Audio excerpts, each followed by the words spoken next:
Welcome into Triple Zeros, the anti-hot take sports show. I am your host, Josh Buckhalter. Be sure to follow me on X at Josh G. Buck. Hit up the Facebook page, Clocker Sports. The website is clockersports.com. And, of course, the email address is contact@clockersports.com. And you can always follow the show on X and on Facebook at 30spod. That's the number 3.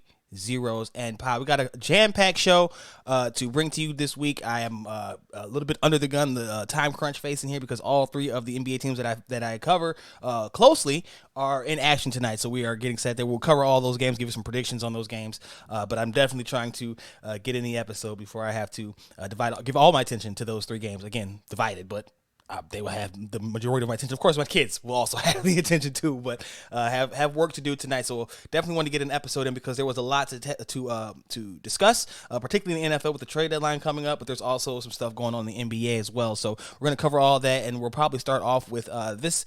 The biggest news, I guess, of the weekend was the Bears acquiring edge rusher Montez Sweat. So we'll get right into that kind of talk. So the Bears sent a second-round pick to the Washington Commanders for edge rusher Montez Sweat, 6'6", 262 pounds, 35.5 career sacks, 6.5 sacks this season, 1.5 sacks in Week 5 against the Bears. And Sweat met with the media today. There is no audio this week because there was no practice this week, so we won't have a sneak peek audio. I could play that back, James Harden, because I might actually run that back in the later part of the episode. The clip of me talking about, there was no reason to believe that the Sixers were helping themselves by holding on to Harden but not letting him play, keeping him off the plane, all that kind of stuff. They ended up trading him. So we'll get to that in a second, though. Sweat met with the media today, spoke on a number of topics, obviously discussed the trade itself, his future plans, because he is in the final year of his contract and is set to be one of the I guess, higher, more highly sought free agents this coming summer, right? Next offseason, if the Bears are unable to reach a contract extension with him, agreement on the contract extension with him. General Manager Ryan Poles did meet with the media today. He said that is their plan. They are trying to work on that now. If they don't, they do still have the franchise tag available to them at the end of the season. However, that is complicated because the Bears also have to work out a long-term deal with cornerback Jalen Johnson. And side note from the Sweat talk for right now, Poles also addressed Jalen Johnson's situation. He clarified that they had never really gotten to a final offer type of status. He said they were in the position of exchanging offers, and I guess in Poles' estimation, or the way Poles presented it, Johnson's side did not necessarily appreciate, I guess, the offer that was presented to them, and then came back requesting permission to seek a trade. They got that permission.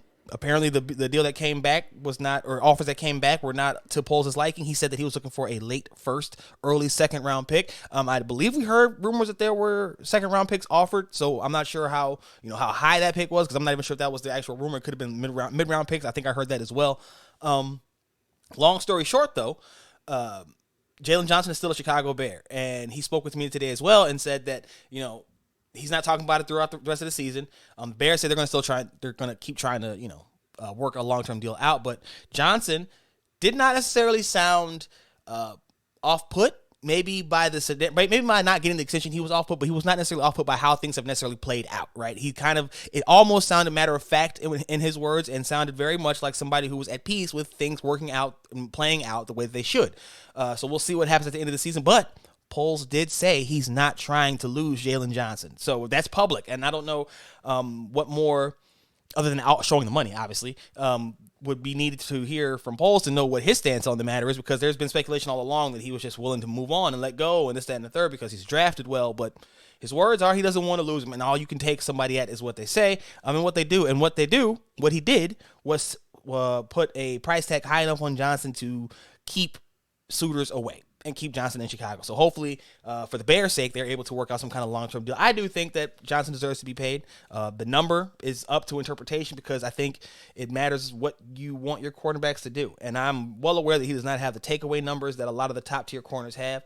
But I would say that he probably plays the position a little bit better in terms of just keeping completions from happening, right? He doesn't get targeted a lot, and when he does, they don't really result in too many completions. So that, to me, could qualify somebody as maybe not upper echelon corner, right? But he's up there. He's in the top third of the league easily, in my opinion. So I don't see any reason why they wouldn't try to extend him. I would want to ask him if he had any animosity or resentment. Again, it did not sound that way, but you always want to get that clarification from a player. I just could not get the question in before he was ushered off of the podium today. So looking forward to seeing what they do with that, because I really do think that Johnson's one of those guys that you want to keep around. Poll said as much. We'll see if they can ultimately get something done, because again, it does take two sides to tangle to get a deal done. So we'll see how that plays out. But I with the Sweat addition, if you can keep Johnson, I think you're building a very solid defense. Now we could talk about who's going to be around the coaching and all of that stuff. I don't think anybody's changing. I'm just putting that out there either. I think I tweeted that out, like, just a heads up. If they continue to trend upwards, if the defense trends upwards, Eberflus probably stays. But that's a conversation for another day. Back to Montez Sweat. Again, he addressed the media today. Got to speak with him briefly while he slid up there and answered questions about 5-10 minutes. I'm not really good with time like that, because I'm too worried about trying to actually get my own question in. But he addressed a number of topics. Again, I told you he talked about his contract situation, saying that he basically said that he lives up to his agent. He's not focused on the monetary thing. He wasn't worried about having leverage. He's letting his agent figure that part of it out. He's still figuring out other things. He was letting us know that he hadn't even figured out where he's going to sleep tonight. So, it's a lot of stuff, a whirlwind of things going on for him right now. He will wear number 98. That number was vacated by rookie Javon Dexter Sr. When Travis Gibson was let go. Was he traded let go? When Travis Gibson left, right, Javon Dexter switched from number 98 to number 99. That number was free until Sweat arrived. He was number 90 in Washington. But I asked him today to describe himself. He said he thinks he's a very strong, tenacious player who really just wants to get better every day. He said he knows he still has a long way to go, but he's happy with the player that he is. I think the Bears are too. Matt Eberflus cited his ability to play the run and the pass, long, lean. Heard from Tyson Bagent that he was just, he kind of remarked how fast Sweat moves for a man of his size. So again, I gave you the stats: 35.5 career sacks, 6.5 this season, 1.5 versus the Bears. He's also been durable. 67 out of 73 possible appearances. I believe that number is 100% accurate there. And since being the number 26 overall pick in 2019. So I'm not, that's what you want: availability, production, and from what we could see, seemed like a very affable person, a very affable personality, which is, adding to a locker room that's already under a lot of stress. I'm sure you don't want to add explosive personalities right now. And so it didn't seem like you were getting that in Sweat. He was asked about, preferences and things of that nature. He said he knew that Atlanta was a team. His agent told him it was a team interested in him, but he knows that in the NFL, things don't always work out that way. So he's letting it play out. I think it's somebody who's open to his new situation. I think he was not planning for it, so it was kind of a shock to the system. But I don't think that there's any, we have reports of from ESPN's Jeremy Fowler talking about, Bears have been basically downgraded across the board for this because of how they didn't necessarily, they didn't hammer out a new contract with him, and they gave up a second round pick. If you all remember, that was the cost to acquire Chase Claypool as well. That trade did not work out, but Poles said that he basically said that they learned from that trade and applied to this one. In my personal view, this is a wholly different person. He doesn't have any of the quote-unquote diva baggage that Claypool arrived with, right? Also, he doesn't have the durability. He's got more production than Claypool had. Claypool was really off of one big season and then another, I think, partially decent season. There's just none of the baggage that the red flags that were there with Claypool that there are or come with Sweat. You just don't get those. So it's a totally different position. We know how that works already. Longevity, you can remark on he's, I think, 27 years old already. That's fine. That's right in your prime. And, edge rushers can play until damn near 40. So that's not a concern to me either. The only way, in my opinion, that this deal is a loss is if they are unable to reach a long-term deal, even if you keep them on a franchise tag. And I say that because I think that then limits you with Jalen Johnson, because I could see those negotiations becoming contentious and the Bears saying, okay, well, we really don't want to lose you, so we're going to hit you with that tag. So they got to work out a long-term deal with one or the other, in my opinion. That's just my thoughts. Go ahead and head over to Clocker Sports to read the rest of the Montez Sweat tidbits. He spoke on Justin Fields, talked about his conversations with Chase Young. The article also talks about Matt Eberflus's feeling of pressure, if he does or does not, now that they've added another piece of the defense. And then I got a very interesting answer, in my opinion, from General Manager Ryan Poles when I asked him how this trade, which, if it works out for them, should improve their roster and make them win more games, which would take control out of picking a quarterback out of their hands. They'd be relying on the Carolina Panthers pick to land in the top two, which you just can't, you can't have faith in that. It's a good chance it lands there, but you just don't want to rely on that if you can control it. They could. They decided to add to this roster now as opposed to waiting, which, by the way, Poles noted was to get ahead of free agency because, again, Sweat's going to be in demand. And so I guess they wanted their chance to kind of sell him on their elevator pitch before anybody else got a chance to, which I can't argue with. And if they feel like he said they were confident, He said he was confident in their ability to resign him, but if you're not, you still now have the ability to franchise tag him. So again, with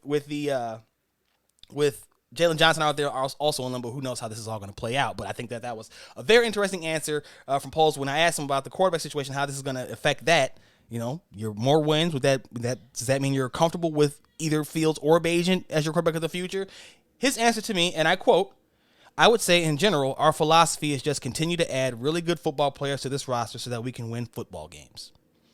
That's neither a yes or a no, but I guess at this point, anything short of a resounding endorsement is clearly leaving the door open for a replacement for either one of those guys or either one of those guys to play. It's all over the place. I just found that very interesting because it's quite evident that this is evident to me, because I obviously he disagreed with that premise, but I think it's kind of clear that they're comfortable with their pick maybe not falling in position to get one of those guys.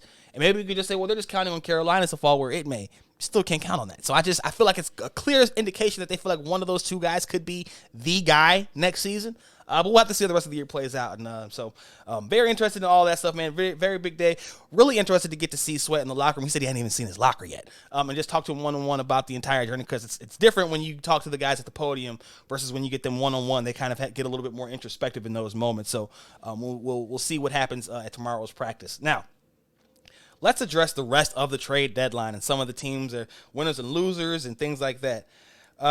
We saw that the Buffalo Bills acquired Rasul Douglas from the Packers. That one kind of surprised me because I thought the Packers were a team that was looking to maybe add pieces to their roster. Trading away an accomplished or established cornerback in Rasul Douglas signals maybe that they're okay with treading water for this season, or maybe even sliding a little bit to try to improve their chances at a draft pick. Quarterback Justin Fields. Jordan Love has struggled mightily since they walloped. That's a better word. Since they walloped the Bears in week 1.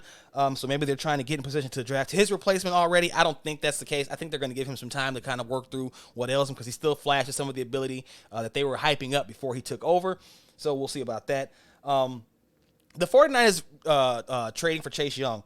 And I think it's important to kind of go over why I think that deal is good for them, but may not have been as good for the Bears. And first and foremost, I think that it's important to note that Chase Young comes with an extensive injury history. We reconstructed knee, missed the first game of this season with a neck injury.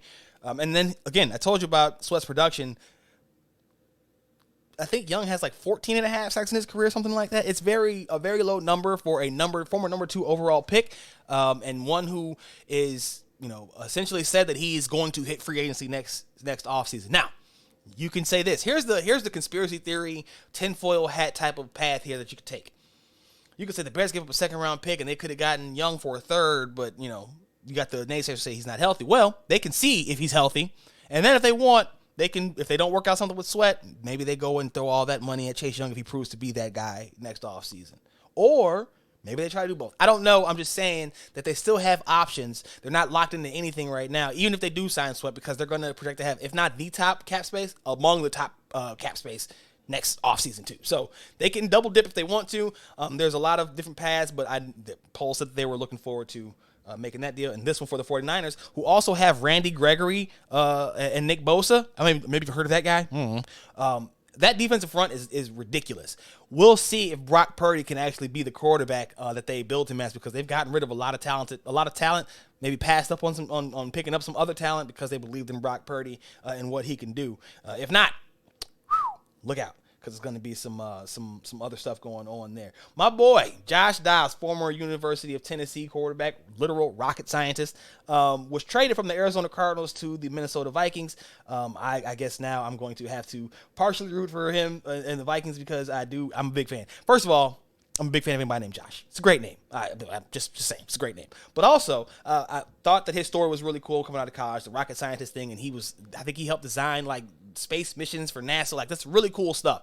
So I've been following him ever since, and I'm glad to see him finally got a chance early this season. Maybe he'll get another chance in Minnesota to kind of close out the year and show what he can do. If not for them, for another team going forward, because I believe they do want Kirk Cousins back next year. That trade, I think, is a win for the Vikings. They have too good of a team to kind of just let things go. And I wouldn't trust, was a 6th-round pick or whatever, Jaron Hall out of BYU. Maybe he's got something, maybe not. I wouldn't just put all my eggs in that basket, though. They also have Nick Mullins, but I think he's still coming back from injury, and we've seen that movie before. We don't have to replay that one again. At least acquiring Dobbs gives you somebody who showed some upside this year, and you have a system that can facilitate, or I guess that can insulate a quarterback from some of those things because of the weapons that you have when Justin Jefferson gets back. Jordan Addison's emergence, T.J. Hawkinson at tight end. You still have Cam Akers at running back. Like, you have some talent there. I don't see it being a bad move for them at all. Low cost pick. I think it was a late 6th round pick, something along those lines. That's a pretty good maneuver if you are the Minnesota Vikings there. And then for the Cardinals, you're trying to tank anyway. You got Kyler Murray, so if you don't want to trade him, you still got him waiting in the wings. But you're also not beholden to a guy like Josh Dobbs, who you probably were going to lose at the end of the season anyway. So commend them, both sides, really, for being able to kind of strike a deal and find something that kind of help, again, both sides. Something that you don't really see with a lot of deals, but I do think that it was interesting. Who else do we have here? I also like the Browns trading. I actually like the Lions into this, but the Lions acquiring Browns receiver Donovan Peoples-Jones. A nice compliment to Amon-Ra St. Brown. A bigger body on the outside there. They have weapons. They still have Jameson Williams. They have Josh Reynolds, who's been very productive. Has that rapport with quarterback Jared Goff. This is a move that can, I think Reynolds is a little bit older, 29, 30. You still, Williamson has not necessarily come on just yet. He missed a lot of the season with the gambling thing. He was also hurt. Like it's been a lot for him. So I think getting Peoples-Jones, an established number 2 option, really number 3 when everything clicks right, is a smart, savvy move for a team that's contending for the playoffs and looking to make a deep playoff run for the first time in years. I want to say over a decade, but it's been years for damn sure. So I can't really. Again, there's a lot of stuff that you could fault, but sending a pick that for a receiver like Peoples-Jones, who's not going to be expected to come in and carry the load. They have St. Brown for that, like I said. They got a tight end, Sam Laporta, rookie Sam Laporta.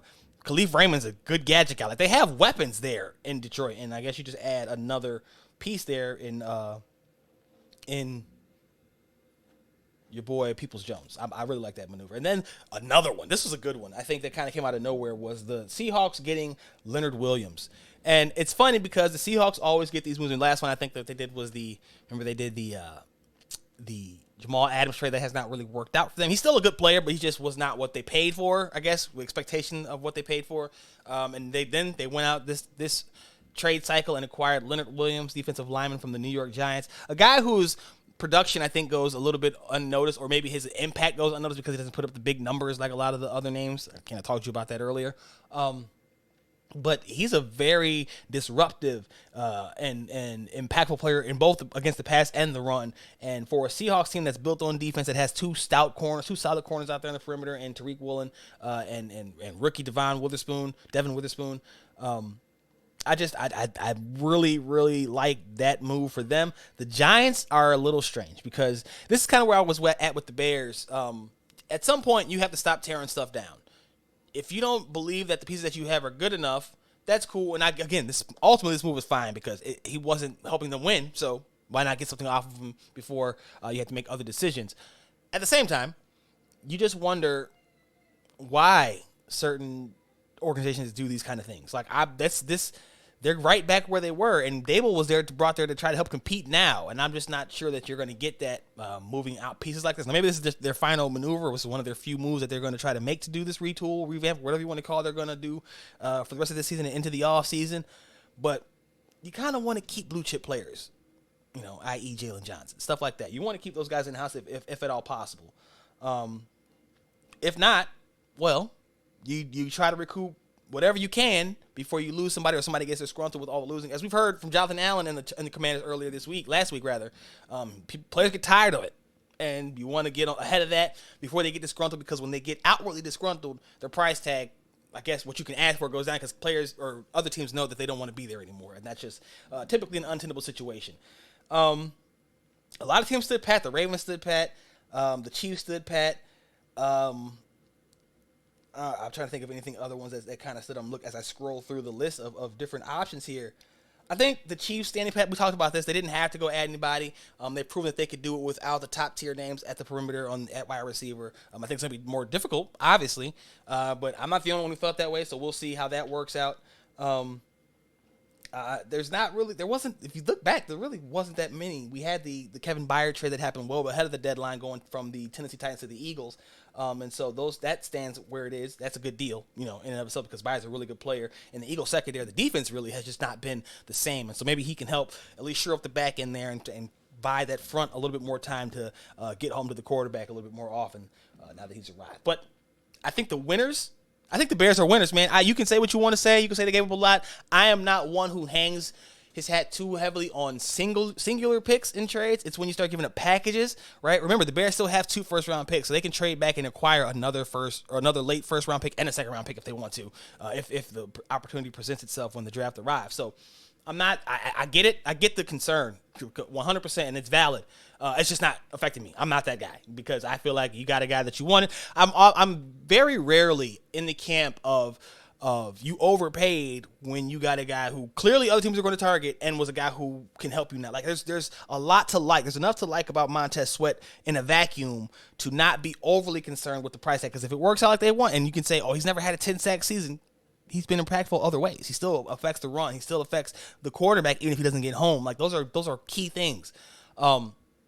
Then, you got to pay, man.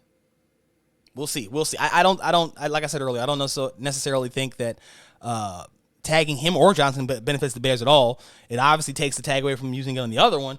But I think that both players are guys that you want to keep around. I'm not mad about this trade, and I don't think you should be either. Man, that's my top winner just because the team that I cover. But I also think the Lions were winners, right? The Chiefs were not winners, but they weren't losers. The losers might be the Las Vegas Raiders. You had a chance to move off of Devontae Adams. You would have had to eat a lot of dead money, and I get that. But disgruntled players are cancerous. They're not cancerous, but they're cancerous to a locker room. That permeates throughout, interactions with players. They're going to be asked about it. They got to address it. He's going to have to address it. Your interim coach, Antonio Pierce, is going to have to address it. Pierce stepped in and took over and sat down Jimmy Garoppolo, Jimmy Garoppolo, and said that he's going to be rolling with Aiden O'Connell for the foreseeable future. So, it's just, you could have done something. You did nothing. The Tennessee Titans holding on to Derrick Henry. What are you doing? What are you guys doing? I don't understand teams that are clearly heading towards a rebuild or at least a retool, trying to hold on to their edging stars simply because of name value and, this guy means a lot to us. Well, if it means a lot to you, let him get a chance to go and compete for something for real. I've been on the Titans case for a couple of years now that I think their staff is a little bit overblown, overrated, and that they fall short of where they should be, given some of the rosters that they've had. A lot of that's been due to Ryan Tannehill under center, but also I think the coaching staff is just not necessarily it. Right? They don't necessarily have it. You can say that about a lot, but I just think that's one of them. Like I said, the Chiefs are kind of just in the middle, man. They could have used the help, but they didn't need the help. So they can't be losers, but they didn't win. That's just the way it is. The Lions, who else? That's about it, man. I think Montez Sweat and Chase Young are going to be the biggest winners of all this because they're going to get paid, right? If Young is healthy like everybody, like he's been this season and can get to free agency next year, he's going to be paid. Montez Sweat gets to free agency next year, he's going to get paid. If he gets an extension with the Bears, he's going to get paid. Young's not getting that with the Niners. I'm just going to put that out there. But I'm just saying, those are clearly the biggest 2 winners of this trade deadline. Now, we also heard that the Atlanta Falcons were supposed to be in on Justin Fields, again, on Montez Sweat, right? So the fact that they came in with nobody and they have to roll with Taylor Heineke now at quarterback, and, we still don't know if Arthur Smith is a good coach. He's not. They're kind of in limbo. They're a loser. Any team that was out here heavily pursuing somebody, if you fell short, you have to be a loser. And that doesn't mean you're going to lose the rest of the season or your season's done or anything like that. But you lost the trade deadline. Now, that's like winning the offseason. It only means something if you actually can put wins in the wins and loss column. Other than that, though, the players win because bidding services, a bidding war means the price go up. Yesterday's price is not today's price, right?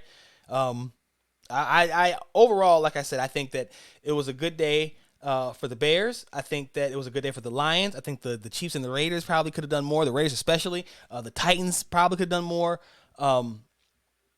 Other than that, I think that's about it. I'm trying to before I move on. I don't want to move on without addressing every single deal that was made. The Seahawks were obviously winners. Vikings. The Jaguars, there's not too many losers here, to be honest with you, man. The only people who were losers are the teams that I mentioned, like who the Titans who held on to somebody, the Falcons who could have done more, the Raiders who held on to somebody. Those teams probably wish that they'd have done a little bit more in the post period after the trade deadline passed, right? But for the most part, it was some good deals. Listen, we wring our hands every single season about they overpaid for this guy, they underpaid for this guy, they overpaid for this guy. How often is that even remembered? Unless it flames out like the Chase Claypool, that one's going to probably come up for quite some time. But most often, it's kind of just a sunk cost. Yeah, you want that player. Don't get me wrong. But to act like that's the end-all, be-all, I just feel like that's a bit overblown. I feel like a lot of times, because it's the Bears, people just want to kind of rag on them. That's enough of the Bears, man. I've been talking about them all this entire time. We do have another exciting, obviously, week of football coming up. The Week 8 slate will be, or Week 9. Dang, man, this season has flown by, and I just don't know if I'm able to catch up, because every time I try to write something, I'm just looking at like, man, it's this day. And like I said, we're already here in Week 9. So let's go through and pick some games before we switch our topics here. The Titans at the Steelers. Give me the Steelers. I don't have faith in either quarterback that will be under center. Kenny Pickett, I believe, is returning for the Steelers. Will Levis will start for the Titans. Maybe, I guess you could say there's some more intrigue in what Levis can do after his 4-touchdown game last week. But I'm giving the Steelers at the crib on Thursday Night Football. Sunday's 8:30 game, right? I don't know where this one is. It's overseas, though. Chiefs and Dolphins. That's going to be interesting because it's going to be Tyreek Hill's first matchup against the Chiefs since they traded him last offseason. Not this past one, the one before that, ahead of the 2022 season. And he's already said that he's going to try to put some deuces up on him and hit the afterburners. Now, it's funny, side note, got into a bit of a tizzy. I got into a bit of an argument with Chiefs fans over the weekend because I said after Tyreek Hill became the fastest to 1,000 yards or something like that this past weekend, that the Chiefs don't make many mistakes. Brett Veach doesn't make many mistakes, but trading Hill was one of them. And I said it, and I didn't even think that it was going to be that big of a deal, but there were so many people who were mad. Oh, they won without him, and that's that third. People were attacking me for not understanding salary cap and don't know how to roster build. Fans at home, mind you, were telling me that I just didn't know it. So that's cool, too. At the same time, you can't tell me that you watched them lose to the Denver Broncos this past weekend and didn't think, damn, you know what will really help? A game-breaking wide receiver to kind of get loose, to kind of find spots in the defense to take advantage of spots that aren't there for most other players. They don't have that, right? You can say, oh, they got Travis Kelce. He's and as long as Mahomes is healthy, you know, that's the straw that stirs the drink. That's cool. That's cool. But we've seen even last year's Super Bowl run had Juju Smith-Schuster stepping up and playing out of his mind, 1,000-yard receiver that year, damn near. Where is that guy? Is he on the roster right now? I don't know if you see him. I mean, Rashee Rice is out here leading them. He might get there. He's a talented receiver. Relying on rookies for championship teams just has not worked out often enough to say, yeah, that's a good idea. In my eyes. Again, as many people on social media decided to tell me this past weekend, I'm wrong, but I could be wrong. But that's fine. I don't care. I don't think I am. I still say that trade was a bad idea. Hill has offered up his latest rendition of how things went down, and he said that he told his agent number one thing was he didn't want to leave Kansas City. He said he would have taken a team-friendly deal. Instead, when they came back with the numbers or whatever, something happened, and he ended up going to the Dolphins. It could have been the Jets. It ended up being the Dolphins, and the rest is history. Sounds to me like they could have used him. We see that. Sounds to me like he wanted to stay. That's what it sounds like. But nah, it wasn't no big deal. Nothing, whatever. Anyway, let's get the rest of the slate. I think that the Chiefs lose this game, honestly, and I think this is where it shows up. I think that you see a Tyreek Hill get loose. I believe Jalen Waddle is healthy. If Jalen Waddle is healthy, that's two guys that are going to get loose. Chiefs have some talented corners. This defense has been, I think, if not one of the best this season. Pass rusher will give Tua some problems, but he's got the receivers on the outside to take advantage of some of that aggression, some of that youth in the secondary, and so we'll see how that one plays out. But give me the Dolphins on the road, quote unquote, because they're both on the road. 8:30 in Week 9. Also, moving on. Vikings-Falcons. Vikings. I don't like the Falcons roster. I think the Vikings have a good defense, and I think that they will rally at least for one game around whoever is under center. I believe it's supposed to be Jaron Hall this weekend. So give me the Vikings in that game. Bears at Saints. I like the Bears, what they're trying to build. I really do. That's not lip service. That's not just because I'm there every day. That's literally what I like. I like what they're trying to do. What they have done and what they say about what they're trying to do sometimes is off-putting, but I like what I see on paper where I could see it going if things work out for them. But I'm taking the Saints this weekend because that defense is tough. It's a road matchup. It will be rookie Tyson Bagent again under center, and so I'm going to go with the experience of Derek Carr, the versatility of that offense, because remember you got the guy like Taysom Hill who can line up under center, out wide, in the slot, wherever, take a handoff. I think Taysom Hill might have a good weekend this week. So I'm taking the Saints in the Superdome against the Bears. Packers at Rams. Neither one of these teams have been very good this year, but I think the Rams will be slightly better in this game than the Packers will, just because the Packers, now it's in Lambeau, and this is a West Coast team coming to the East in what could be a cold game, so maybe that plays a factor. But and again, I have no confidence in this pick because the Rams have not been good enough for me to have confidence in. I don't have any faith in the Packers. But I have such little faith in what the Rams do that I can't necessarily make them the clear-cut favorite in this one either. So I'm going to take the Rams, but if I'm wrong, this is the first one where I felt less than confident in what my answer is going to, or what my pick was. Patriots hosting the Commanders. Commanders no longer have edge rushers. They got some young guys, Casey Tuhill and those kind of guys are out there. I think F.A. Obata. I'm pulling names right now, and I'm not even sure those are accurate. But those are guys I think they're going to be replacing Young and Sweat on the edges on that defense. Taking on a Patriots team that lost their top wide receiver in Kendrick Bourne. Mac Jones has not looked anything like the quarterback that he was built to be, not often enough at least, over this season, and really dating back to last year. The Commanders still have some talent, so I can see, and a lot of it's still on offense, so I can see them taking advantage of the Patriots that way and winning that game just because they can put up some more points than the Patriots are seemingly built to do.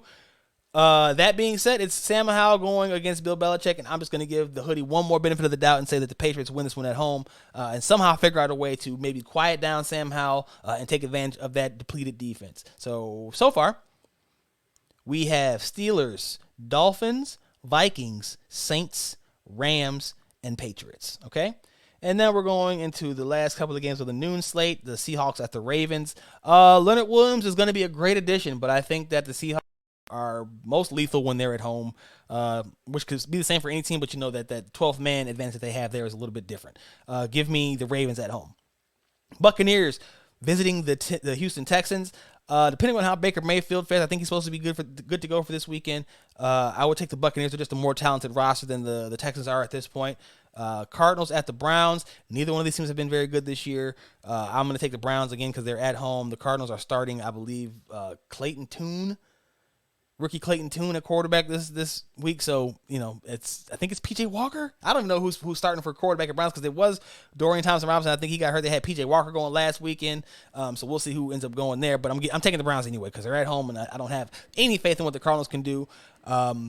Despite them showing some moxie earlier this season, you're changing another quarterback to another rookie who's not highly touted. I just don't see it happening for you this weekend. And then moving on to the 3 o'clock slate of games. Colts at Panthers, two teams that are bad, but one of them has their rookie quarterback, the rookie first-round pick quarterback in the Panthers with Bryce Young, while Anthony Richardson for the Colts is out for the season after having, I think, an AC joint injury. They have Gardner Minshew running things right now.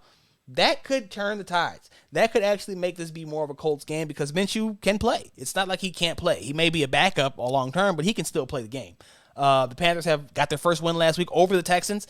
I know Bears fans don't want to hear any more of those, so I would like to take the Colts, but because the Panthers are at home and they have shown some things over the past week or so, a couple of weeks, I think Bryce has played a little bit better than maybe some of the national narrative has gotten to him. Give me the Panthers at home. The Giants at the Raiders. The Raiders, and I say that because the Giants have taken away from their team. The Raiders didn't do anything, but there seems to be sometimes that bit of a jolt that can come when you change regimes like this. You change over head coaches like this. Quarterback change too, and rookies can go out there and play a little bit freer, a little bit without fear of abandon, whatever the reckless abandon. There we go, because they just aren't. They're not tethered to the same type of experiences. They're not weighed down by those fears and things like that. They just don't know what they don't know yet, right? So give me the Raiders at home over the Giants. I'm not faithful in that one. That's probably the second one right behind my earlier pick of the Rams at the Packers. Cowboys and Eagles, this should be a good, fun game. I want to say it's going to be a shootout because, again, both defenses can give up some points when they're not locked in fully. But the Cowboys defense has been better than the Eagles this season. We'll see if that continues in this week. Division games change up a lot of things. I'm going to take the Eagles at home. I was very tempted to go with the Cowboys because I like what they've been doing. I like the Cowboys roster. I like that defense especially, but I'm going to take the Eagles at home because I just don't know if they're. I think that's a big advantage. Being there in Philly, outside, not in the dome, in Jerry's world, will make a big difference in this one. And then you have Sunday Night Football, Bills at Bengals. Give me the Bengals, and I think that's because the Bengals can utilize a more balanced attack. At least they do so more often than what the Bills do. The Bills are very content to let Josh Allen sling it and then hand it off a couple of times if need be. I think until they figure that balance out, the Bills will never go as far as they possibly could go. But that's a conversation for another day. The Bengals will do it. The Bengals will throw it to Chase. They'll throw it to Higgins. They'll hand it off to Mixon. They'll throw it to Mixon. It doesn't matter. And I think that to me is what gives them the edge in this one. We'll see how it all plays out. Monday Night Football, the Chargers versus the Jets. Give me the Chargers. I think they might have maybe not found something versus the Bears, but they got some confidence back versus the Bears. And this Jets defense is good, but it's not impenetrable. And I think when you get a guy like Justin Herbert, who might still throw that customary interception, I think that he can still do enough damage to them to kind of come away with the victory here on the road on Monday Night Football. So, full recap of my Week 9 NFL picks. We have the Steelers, the Dolphins, the Vikings, the Saints, the Rams, the Patriots, the Ravens, the Buccaneers, the Browns, the Panthers, the Raiders, the Eagles, the Bengals, and the Chargers. It's a lot of home cooking, but that's the way it shakes out, man. And then now, I guess that means we can probably switch gears and talk about some of the NBA dealings. We got to react to that James Harden trade, man. I remember telling you guys, this was something that was maybe not dear to me, but I definitely felt a certain type of way about it because it didn't make sense to me that the Philadelphia 76ers were actively submarining, really, James Harden's trade value by not playing him, by not letting him be around the team. It just didn't seem like a very smart idea to kind of go that route when you were trying to trade him, when he said he didn't want to be there. And like I just told you earlier, that's a very often an untenable situation for players, for management, for teammates, because no one wants what's happening, and yet that's what's happening. And I think that was where they were going before they got a little bit, I guess, got their wits about them, right? And decided they were the cooler heads would prevail. And they finally reached a decision to send him to the LA Clippers. I want to play that clip back before I move on and discuss my thoughts on the actual trade itself. Here's what I had to say on the last episode about the Sixers kind of standoff, I guess, with James Harden. I don't think the game's over. The James Harden fiasco just keeps on rolling, man. That's old man River. Harden held out for most of the offseason, popped into to training camp in the preseason, didn't do much, didn't stay long, wasn't showing up often, but he was there. And was cool with teammates, was disengaged from the ownership, from management, has a feud with Daryl Morey going. But then he tried to show up for the team flight to get ready for the regular season. They told him no. You just wonder, what is their ultimate goal here? Because if you don't move him, you're going to end up losing him for nothing, and you don't want to do that either. You keep him, you end up looking kind of weird and, again, wildly petty because players probably aren't going to understand. Players talk to each other. Even if you don't let him on the team playing, he's still going to talk to his teammates. And so it's weird. It's a weird choice to do that and kind of alienate him further make this a spotlight story and further bring attention to yourself for the wrong reasons. It's just none of it makes sense on any level if you're the 76ers. Triple zeros on the clock. As you can see, I felt very passionately about that one. Did not agree with their decision. I do agree with this decision. I like the return that they got. A pair of first-round picks and a swap. They also got Robert Covington in the deal. Like, just some filler, salary cap filler. But I like that it set them up to make another deal. You didn't just trade him to get rid of him. You traded him to set yourself up because you know you got to keep Joel Embiid happy, and that's the right play. The right play is to focus on your star and keep whatever you can. Somebody that doesn't want to be there, there's only so much that you can do. And again, as we see with the Bears and trying to convince Montez Sweat, Jalen Johnson to stick around, it takes two sides to tango. However, with this, the Sixers had much more control than they were seemingly they were acting like, right? They were acting like they were kind of at the mercy of Harden's decision making when clearly you guys could have done what you wanted to do. Now, you could say that the Clippers finally decided to make that offer worthwhile, whatever the case may be, by getting that second direct first round pick and not just another swap in there. Cool, that's fine. But I think that this was a much better way for this to resolve than for the Sixers rather to try to do anything to hold James Harden and keep him I guess, in place for any foreseeable future. again, said that there will be we're getting this done ahead of the NBA slate of games tonight. A very interesting slate. We already have the Bucks and Raptors playing. You got the Pistons and the Trailblazers. I guess we could pick some games tonight too before we get up out of here. That sounds like fun, right? Bucks and Raptors. Give me the Bucks in this one. The Raptors are a good team and they are at home, but the Bucks, I think, maybe get tired of the letdown that they had against the Hawks and want to kind of show that they are that juggernaut that they were put together to be. So maybe we'll see that now. I do think they pull it out regardless. However it turns out, I think the Buccaneers, the Milwaukee Bucks come away with the victory over the Toronto Raptors tonight. The Blazers are facing the Pistons. Give me the Pistons. Blazers are too young right now. They got some older people, so maybe they can pull it out that way, but Pistons at home. Pistons are a young, feisty team. So I will take the Pistons there long term. Pacers visiting the Celtics. Celtics. This is a championship contending roster going up against an up and coming roster in the Pacers, but not one that can just handle the waves of talent that the Celtics can throw at you. Hawks are hosting the Washington Wizards in a matter of minutes here, about 15 minutes from tip off, or from about 24 minutes rather from tip off right now. Give me the Hawks, man. 3 in a row for the Hawks. They get above 500. For the first time this season, and I think that they answer a lot of questions just because it's a bum team, right? But I think that you want to see the Hawks not take a bum team lightly. That's kind of what happened with them against the Hornets. They took a team that they shouldn't have been taken lightly and ended up having to fight for that victory. I think if they come out tonight and put their foot on the Wizards' necks immediately and kind of get that taken care of right out the gates. The Nets visiting the Heat. This is a toss-up. I'm going to take the Heat. I think the Heat are tougher than the Nets are, and it's in Miami, but I don't think that's going to be a blowout by any stretch. I don't even think the Heat blow people out like that, but I have faith in their ability to kind of pull out this W against a Nets team that's still kind of missing that final piece that pulls this roster all the way together. Be it a point guard, be it Ben Simmons finally realizing his true potential or whatever the case may be.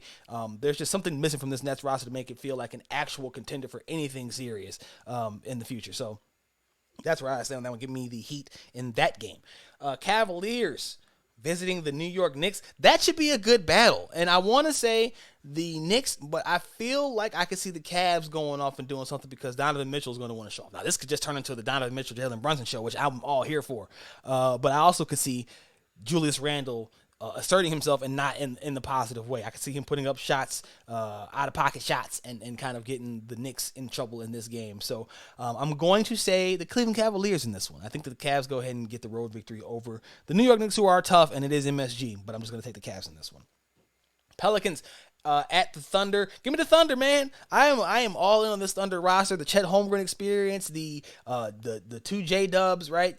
I'm all Shai Gilgeous-Alexander. I'm all in on this roster being one of the teams that you just do not want to face on a regular basis. And the Pelicans are a team that I've always felt like is just not it. It's just not it. This isn't the group. This isn't the team. I like Brandon Ingram. I like Zion Williamson. I'm okay with CJ McCollum, but I just don't think that this combination of players is it. And so I'm never going to have much faith in them being able to do anything, even if they show me.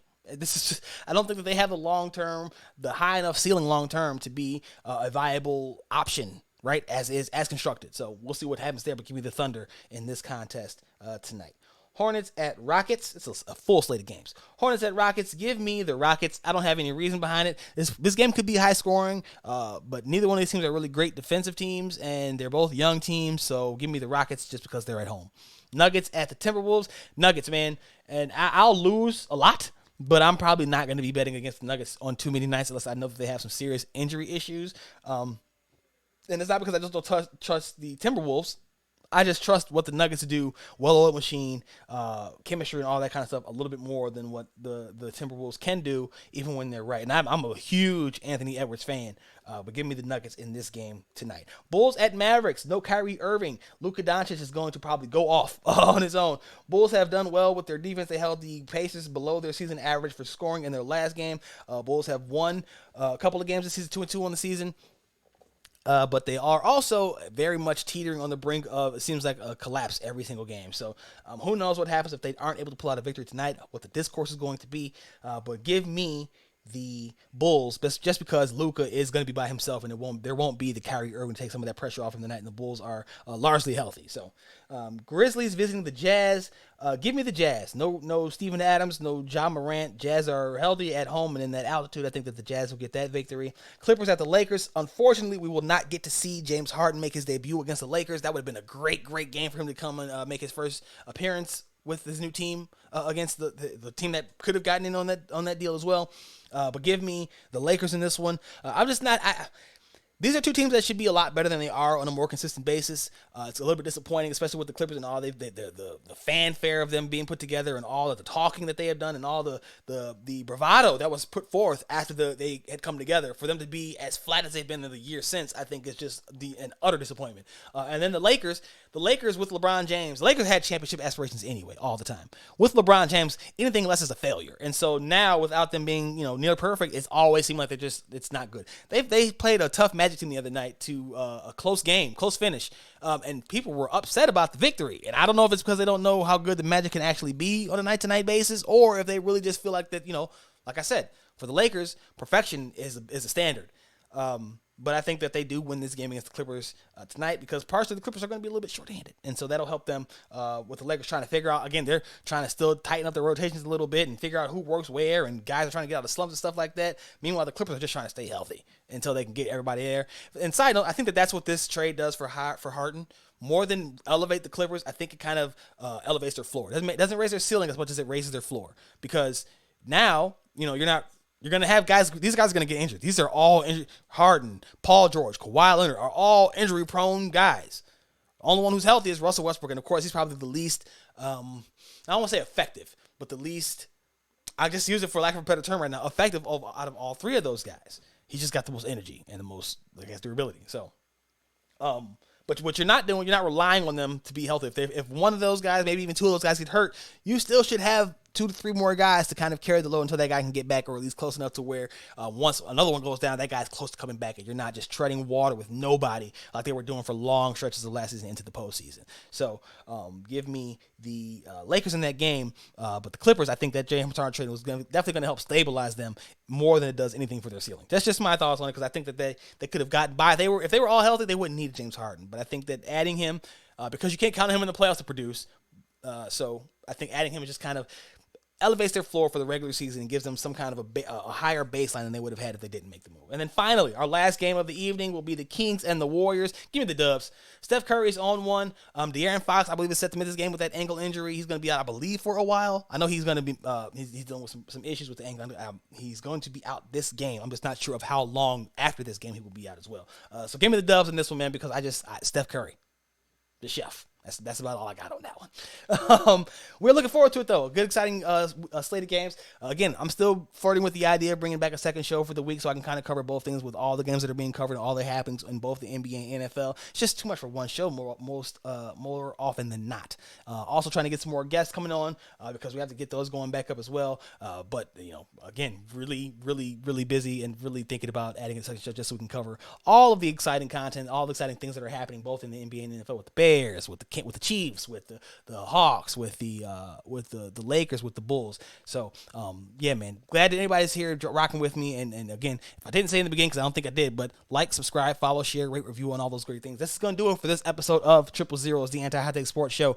Be sure to follow me on Twitter at Josh G. Buck. Hit up the Facebook page, Clocker Sports, website clockersports.com. Email address is contact@clockersports.com. And of course, follow the show on X and on Facebook at 30s Pod. That's the number 30 in Pod. And read the stuff. Last Word on Sports, Soaring Down South, heavy on Bulls, heavy on Lakers. And of course, you can read everything at clockersports.com. Until the very next time, you already know what it is, man. We gone.